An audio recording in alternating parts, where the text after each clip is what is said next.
Bismillahirrahmanirrahim and Assalamu alaikum. Welcome to Flakes for another video. Today's lesson is again from Life in Makkah and the subtopic is persecutions and difficulties faced by the Holy Prophet ﷺ while he lived in Makkah. So the question is again from assessment objective 1, that is your knowledge based question, and marks allocated are 10. Describe the difficulties faced by the Holy Prophet while he lived in Makkah. You all know we have to give an essay length answer for this question, and rough estimated length is 2.5 pages. So have a look on the marking scheme. First of all, in order to give a good question or the excellent one, we have to give the background, then main events in proper order, supported with examples or the verses, and then we have to give the answer a proper ending as well. So what is the background or the reason for this question? That is Safa Hill incident. Then we will add some names of the people who tortured not only Holy Prophet ﷺ but to his followers as well. For Holy Prophet ﷺ difficulties, we will mention mental opposition or mental torture and physical torture as well. Then boycott will be explained with the year of grief, what happened after boycott ended.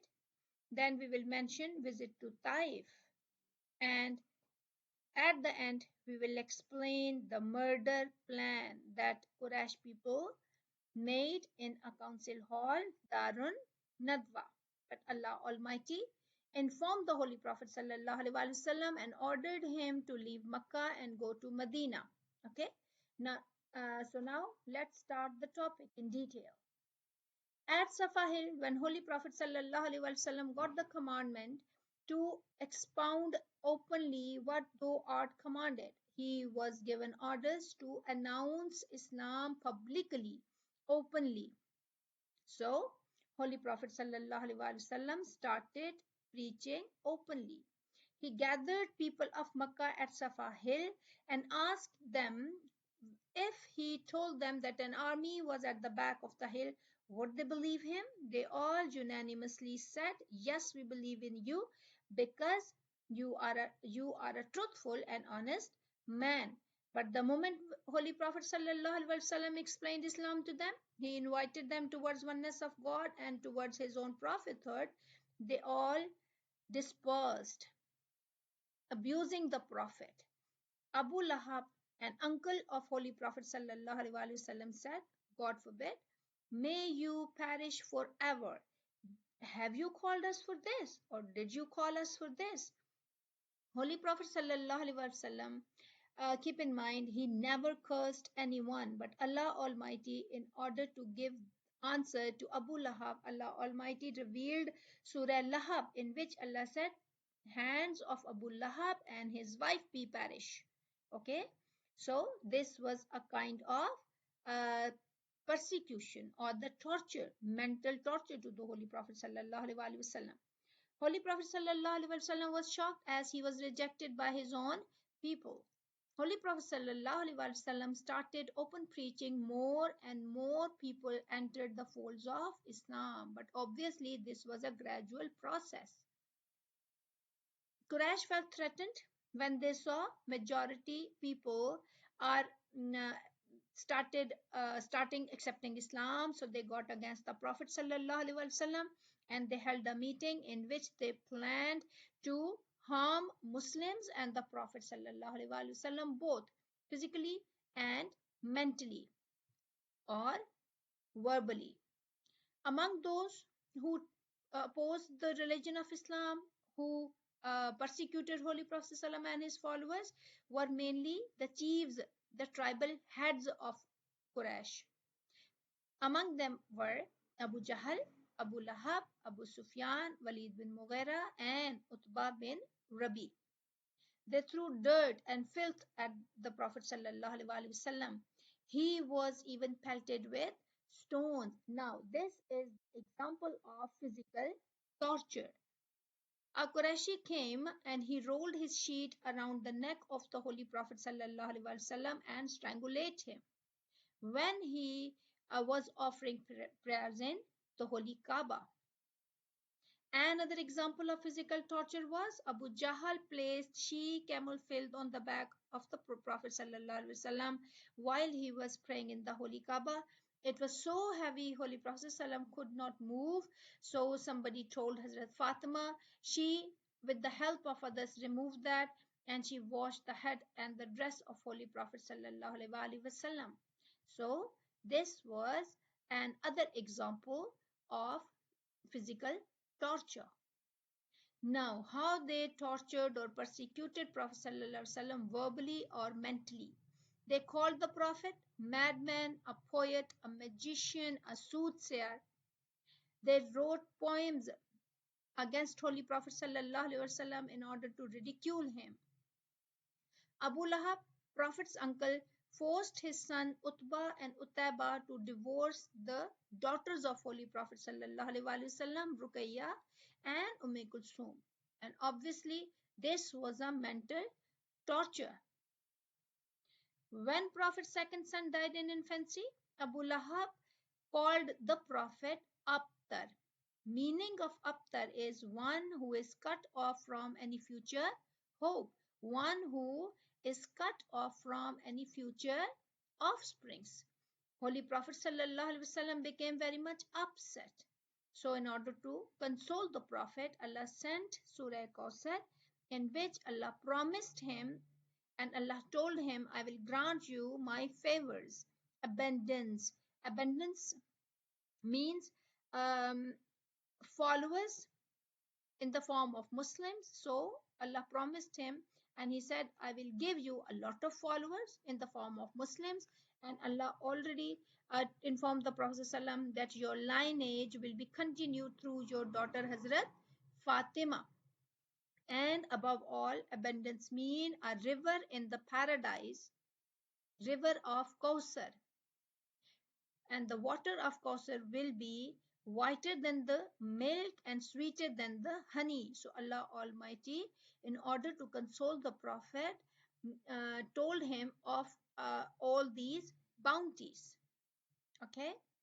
When Quraysh saw, in spite of all persecutions, whether physically or mentally, they could not stop the Holy Prophet ﷺ from his mission. So they tried another method. The method was to threat him or to offer him bribes. So first of all, they sent one of their leaders, Utbah bin Rabia, with offers of great wealth. And they told Abu Talib, if your nephew is ready to leave Islam, we will marry him with the beautiful girl of the land. We will make him the head of Makkah and we will give him a lot of fortune. But all these offers were declined, rejected, or refused by Holy Prophet ﷺ.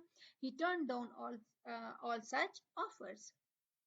Then they proposed and they said, we have another offer for the Holy Prophet ﷺ.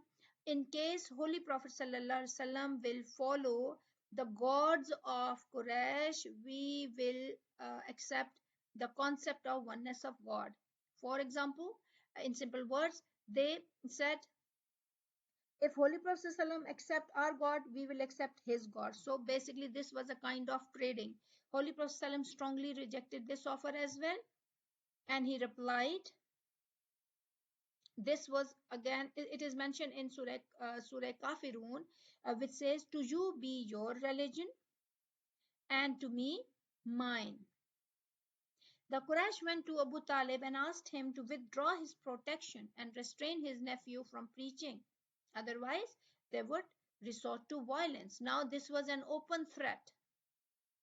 But this could not affect on Abu Talib nor on the Holy Prophet ﷺ. Although Abu Talib remained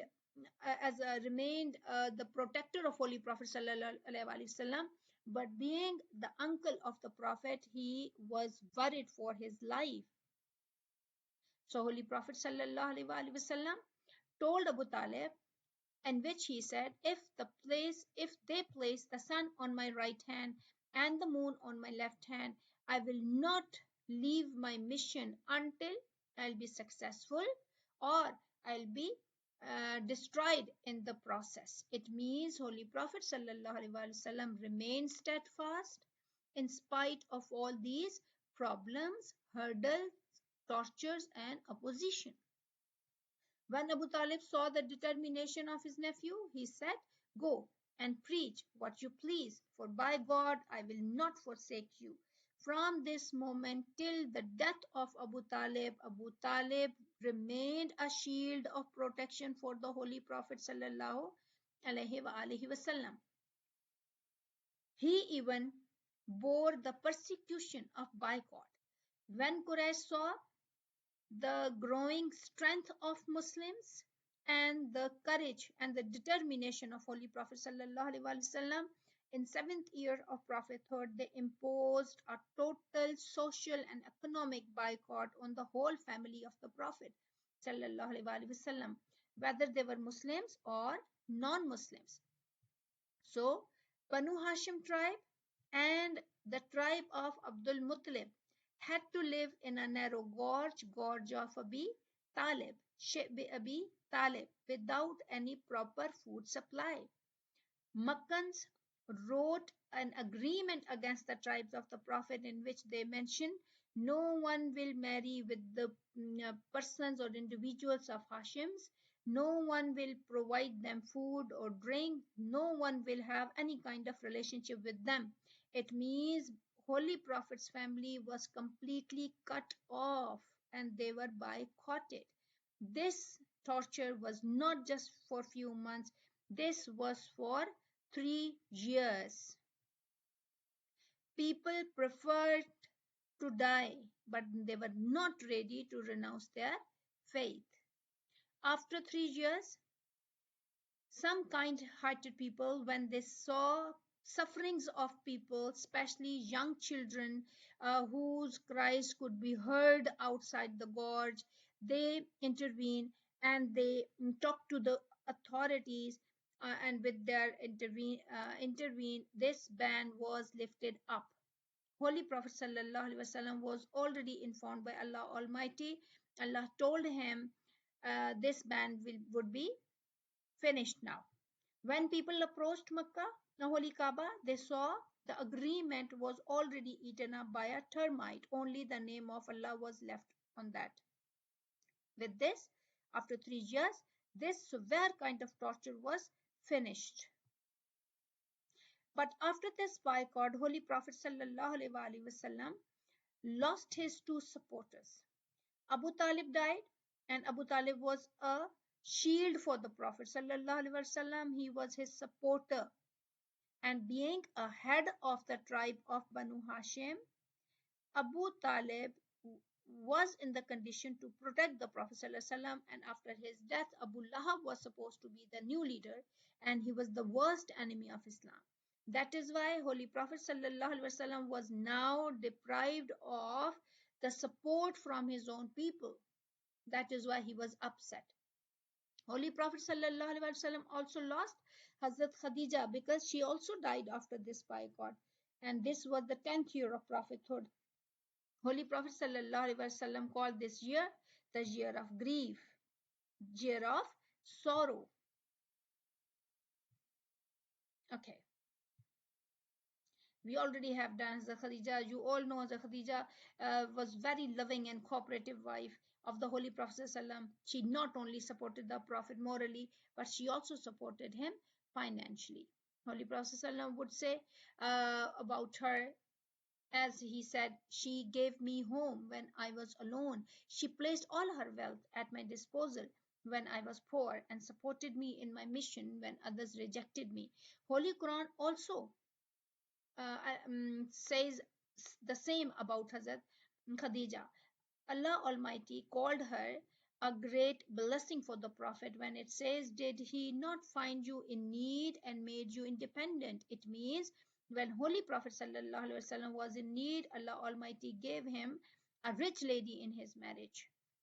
That is why she was a blessing for the Holy Prophet sallallahu alaihi wasallam, being a moral support and financial support. The hostility of Quraysh increased with the death of Abu Talib. That is why it was now important for the Prophet ﷺ to go from Makkah and to leave for Medina.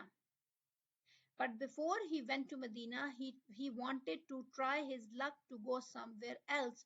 So he went to Taif along with his adopted son Zaid bin Haris. But even over there in Taif, he did not get any favorable response. People of Taif proved them worse than the Quraysh. They were pelted with stones. Even Holy Prophet's shoes were filled with blood.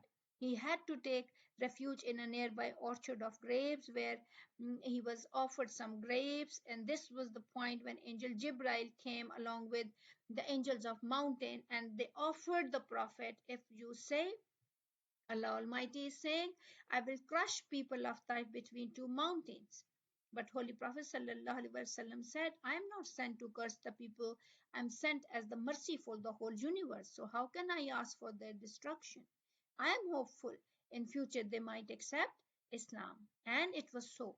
In 9 after Hijrah, whole Taif accepted Islam.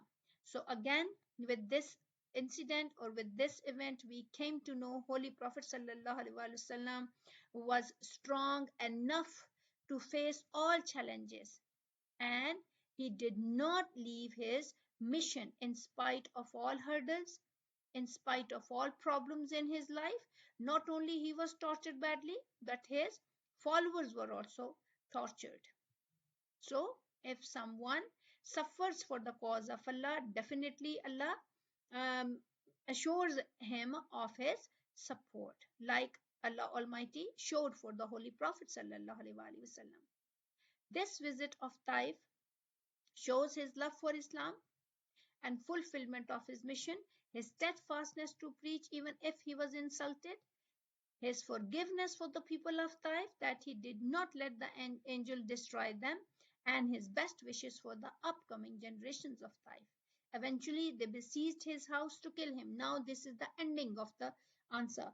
At the end, you will say, Quraysh people, when could not stop the Prophet and companions from preaching Islam, they tried their final attempt, and they plotted to kill the Holy Prophet sallallahu alaihi wasallam, and this meeting was held in a council hall, that was Darun Nadwa, where they planned to kill the Holy Prophet sallallahu alaihi wasallam. Quran regarding this says they planned.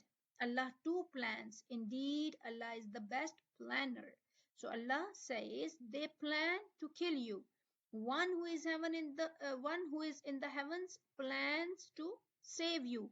Indeed, Allah is the best planner. That is why Allah allowed the Prophet to leave Makkah and go to Medina.